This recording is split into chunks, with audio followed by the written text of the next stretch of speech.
Hi friends, നമ്മളുടെ toy വണ്ടികളുടെ restoration videos ഒക്കെ സ്ഥിരമായിട്ട് കാണുന്ന ഒരുപാട് പേര് ചോദിക്കുന്ന ഒരു കാര്യമാണ് എന്താണ് പ്ലാസ്റ്റിക് പ്രൈമർ എന്നുള്ളത്. മിക്കവർക്കും അറിയാവുന്ന കാര്യമായിരിക്കും, എങ്കിലും അറിയാത്തവർക്കായിട്ടാണ് ഈ ഒരു വീഡിയോ ചെയ്യുന്നത്. ഈ കാണുന്ന ഐറ്റമാണ് നമ്മൾ ഒരുപാട് നാളുകളായിട്ട് ഉപയോഗിക്കുന്ന പ്ലാസ്റ്റിക് പ്രൈമർ. നാസൺ എന്ന് പറയുന്ന ഒരു കമ്പനിയുടെ പ്ലാസ്റ്റിക് പ്രൈമറാണ് ഞാൻ സ്ഥിരമായിട്ട് ഉപയോഗിക്കുന്നത്. ഇപ്പോൾ ഇതുപോലെയുള്ള സ്പ്രേ പെയിൻ്റ് ഒക്കെ ഡയറക്റ്റ് നമ്മൾ പ്ലാസ്റ്റിക്കിലേക്ക് അടിച്ചു കഴിഞ്ഞാൽ അത് പെട്ടെന്ന് പൊളിഞ്ഞു പോകും. അപ്പോൾ അതിന് വേണ്ടിയിട്ടാണ് നമ്മൾ പ്ലാസ്റ്റിക് പ്രൈമർ ആദ്യം അടിച്ചതിന് ശേഷം ഈ സ്പ്രേ പെയിൻ്റ് അടിക്കുന്നത്. അപ്പോൾ അതെങ്ങനെയാണ് ചെയ്യേണ്ടതെന്നാണ് നമ്മൾ ഈ വീഡിയോയിൽ കാണിക്കുന്നത്. 200 ml-ൻ്റെയും 500 ml-ൻ്റെയും 1 ലിറ്ററിൻ്റെയും ബോട്ടിലായിട്ടാണ് ഈ ഒരു പ്ലാസ്റ്റിക് പ്രൈമർ വരുന്നത്. ഇതുപോലത്തെ ക്ലിയർ ആയിട്ടുള്ള ഒരു സൊല്യൂഷൻ ആയിട്ടാണ് ഈ പ്ലാസ്റ്റിക് പ്രൈമർ വരുന്നത്. നമുക്ക് ഡയറക്റ്റ് ബ്രഷിൽ മുക്കിയിട്ട് ഇതുപോലെ അടിക്കാവുന്നതാണ്. ഇനി ബ്രഷ് ഇല്ലെങ്കിൽ തന്നെ നമുക്കൊരു തുണിയിലാണെങ്കിൽ പോലും മുക്കിയിട്ട് ആവശ്യമുള്ള ഏരിയയിൽ തൂത്ത് കൊടുക്കാവുന്നതാണ്. ഇത് പെട്ടെന്ന് തന്നെ ഡ്രൈ ആവുന്ന ഒരു സൊല്യൂഷനാണ്. ഏറ്റവും ശ്രദ്ധിക്കേണ്ട കാര്യം എന്താണെന്ന് ചോദിച്ചു കഴിഞ്ഞാൽ പ്ലാസ്റ്റിക് പ്രൈമർ അപ്ലൈ ചെയ്ത് 20 മിനിറ്റിനകം തന്നെ നമ്മൾ ആ അപ്ലൈ ചെയ്ത ഏരിയയിൽ സ്പ്രേ പെയിൻ്റ് അടിച്ചു കൊടുത്തിരിക്കണം. ഒരു അരമണിക്കൂറൊക്കെ കഴിഞ്ഞ് കഴിഞ്ഞാൽ പ്ലാസ്റ്റിക് പ്രൈമറിൻ്റെ സ്റ്റിക്കിംഗ് ക്വാളിറ്റി കുറഞ്ഞു വരും. അതുകൊണ്ടാണ് 20 മിനിറ്റിനുള്ളിൽ തന്നെ പെയിൻ്റ് അടിച്ചു കൊടുക്കണം എന്ന് പറയുന്നത്.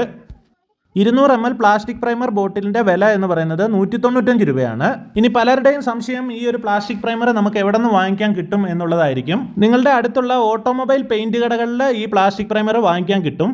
ഓൺലൈനിൽ ഈ ഒരു പ്രോഡക്റ്റ് വാങ്ങിക്കാൻ വേണ്ടിയിട്ട് ഒരുപാട് സെർച്ച് ചെയ്തിട്ട് എനിക്ക് കിട്ടുന്നില്ലായിരുന്നു. അപ്പോൾ നിങ്ങൾക്ക് ആർക്കെങ്കിലും ഈ ഒരു പ്രോഡക്റ്റ് ഓൺലൈനിൽ വാങ്ങിക്കാനുള്ള ലിങ്ക് അറിയാവുന്നുണ്ടെങ്കിൽ തീർച്ചയായിട്ടും ഒന്ന് കമൻറ്റ് ചെയ്തേക്കുക.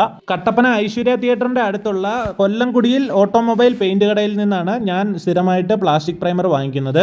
അപ്പോൾ വീട്ടിലെ പഴയ കസേരയോ അല്ലെങ്കിൽ പ്ലാസ്റ്റിക്കിൻ്റെ ഐറ്റംസോ അല്ലെങ്കിൽ പഴയ ടോയ് വണ്ടികളോ ഒക്കെ റീപെയിൻറ്റ് ചെയ്തെടുക്കാൻ വേണ്ടിയിട്ട് നിങ്ങൾക്കും ഇതുപോലെ പ്ലാസ്റ്റിക് പ്രൈമർ ആവശ്യമുണ്ടെന്നുണ്ടെങ്കിൽ ഇതിൻ്റെ സ്ക്രീൻഷോട്ട് ഒന്ന് എടുത്ത് വെച്ചിട്ട് നിങ്ങളുടെ തൊട്ടടുത്തുള്ള ഓട്ടോമൊബൈൽ പെയിൻറ് കടയിൽ കാണിച്ചിട്ട് ഇതുപോലെ വാങ്ങുക. അപ്പോൾ നമ്മൾ പ്ലാസ്റ്റിക് പ്രൈമർ അടിച്ചു വെച്ച ഈ PVC പൈപ്പുകൾ 20 മിനിറ്റിനകം തന്നെ ഇതുപോലെ സ്പ്രേ പെയിൻറ് അടിച്ചു കൊടുക്കുന്നുണ്ട്. എൻഡോട്രക്കിയൽ ട്യൂബ് ഇൻട്രൊഡ്യൂസർ അഥവാ ട്രക്കിയൽ ബൂജി എന്ന് പറയുന്ന ഒരു ഇൻസ്ട്രുമെൻ്റ് ഉണ്ട്. അനസ്തേഷ്യക്കാർ ഉപയോഗിക്കുന്നതാണ്. കൂടുതലായിട്ടും ഓപ്പറേഷൻ തിയേറ്ററിലും ICUകളിലൊക്കെയാണ് ഈ ഒരു ഇൻസ്ട്രുമെൻ്റ് വരുന്നത്. അപ്പോൾ അത് ഒടിഞ്ഞു പോകാതെയും വളഞ്ഞു പോകാതെയൊക്കെ ഇരിക്കാൻ വേണ്ടിയിട്ട് നമ്മൾ ഉണ്ടാക്കിയെടുത്ത ബൂജി കണ്ടെയ്നറാണ് ഇത്. നമ്മൾ ആദ്യം ഒരെണ്ണം ഇടുക്കി മെഡിക്കൽ കോളേജിന് വേണ്ടിയിട്ടായിരുന്നു ഉണ്ടാക്കിയത്. അപ്പോൾ അത് കണ്ടപ്പോൾ ആലപ്പുഴ മെഡിക്കൽ കോളേജിനും കോട്ടയം മെഡിക്കൽ കോളേജിനും ഒക്കെ ആവശ്യമായിട്ട് വന്നിട്ടുണ്ട്. നമ്മളുടെ അനസ്തേഷ്യ ഡിപ്പാർട്ട്മെൻറ്റിൻ്റെ HOD ഇൻചാർജ് ഡോക്ടർ നന്ന മാഡത്തിൻ്റെ നിർദ്ദേശപ്രകാരമാണ് ഇത് നമ്മൾ ആലപ്പുഴ മെഡിക്കൽ കോളേജിനും കോട്ടയം മെഡിക്കൽ കോളേജിനും വേണ്ടിയിട്ട് ഉണ്ടാക്കിയിരിക്കുന്നത്. ഇത് ഉണ്ടാക്കിയെടുത്ത രീതിയും ഇതിൻ്റെ ഉപയോഗവും എന്താണെന്നൊക്കെ മനസ്സിലാവുന്ന രീതിയിൽ ഒരു സെപ്പറേറ്റ് വീഡിയോ നമ്മൾ ചെയ്യുന്നതായിരിക്കും. അപ്പോൾ പ്ലാസ്റ്റിക് പ്രൈമറിനെ കുറിച്ചുള്ള വീഡിയോ നിങ്ങൾക്ക് ഉപകാരപ്പെട്ടിട്ടുണ്ടെങ്കിൽ ലൈക്കും കമൻറ്റും ഒക്കെ ചെയ്ത് നമ്മുടെ പേജ് ഒന്ന് ഫോളോ ചെയ്തേക്കണേ. താങ്ക്